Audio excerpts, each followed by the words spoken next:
రేవంత్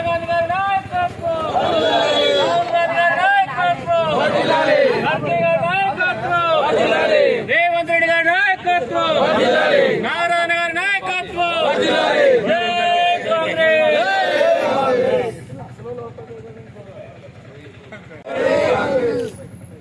రేవంత్ రెడ్డి గారి నాయకత్వం, రేవంత్ రెడ్డి గారి నాయకత్వం, నాగరాజన్ గారి నాయకత్వం, నాగరాజన్ గారి నాయకత్వం,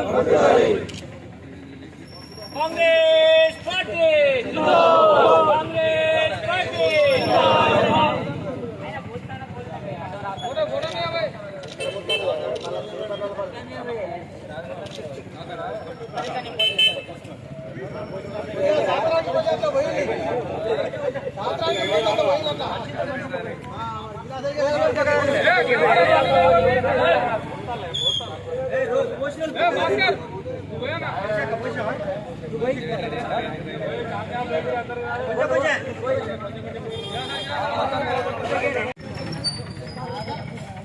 అయిపోయిందా? రైతులు కొంచెం ముందుకుంటురా మీ ఇద్దరు. ఓ రైతులు పాలు పెట్టి ఓకే. రమేష్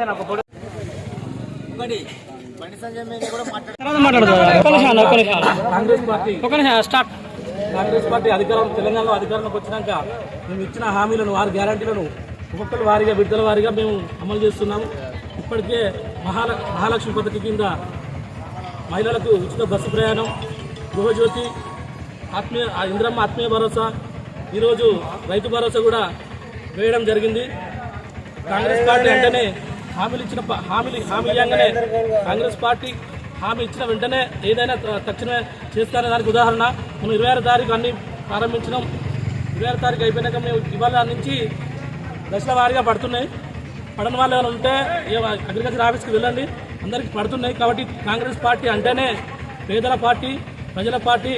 కాబట్టి మీరు దయచేసి ఒకటి ప్రతిపక్షాల అపోహాలు తావివ్వకుండా పడ్డవాళ్ళు కూడా మాకు పడ్డాయని చెప్పండి. ఉచిత హామీలు తీసుకున్న వాళ్ళు కూడా, హామీలు తీసుకున్న వాళ్ళు కూడా మాకు వచ్చినాయని చెప్పండి.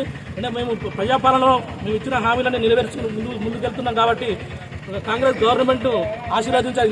ఇంతకుముందు ఎట్లా ఆశీర్వదించిందో తెలంగాణ గవర్నమెంట్ స్థానిక సంస్థలను కూడా మమ్మల్ని ఆశీర్వదించి కాంగ్రెస్ పార్టీ గెలిపించాలని కోరుతున్నాం.